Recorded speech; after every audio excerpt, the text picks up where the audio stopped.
మద్దిపాడు మండలం పెద్దకొత్తపల్లి గ్రామంలో 41వ ఉరుసు మహోత్సవ కార్యక్రమంలో ఆదివారం రాత్రి 9 గంటల సమయంలో సంతలూరుపాడు నియోజకవర్గ శాసనసభ్యులు బిఎన్ విజయకుమార్ పాల్గొన్నారు. ఈ సందర్భంగా ఉరుసు మహోత్సవంలో ప్రత్యేక ప్రార్థనలు చేశారు.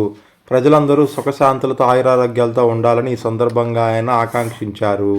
ఈ కార్యక్రమంలో మద్దిపాడు మండల పార్టీ అధ్యక్షులు మండవ జయంతిబాబు, దేవబత్తిన ప్రసాద్, మండవ గోపీచంద్, గ్రామ పార్టీ అధ్యక్షులు నల్లూరు రామచంద్రయ్య తదితరులు పాల్గొన్నారు. పెద్దలు బిఎన్ విజయ్ కుమార్ గారికి స్వాగతం, సుస్వాగతం.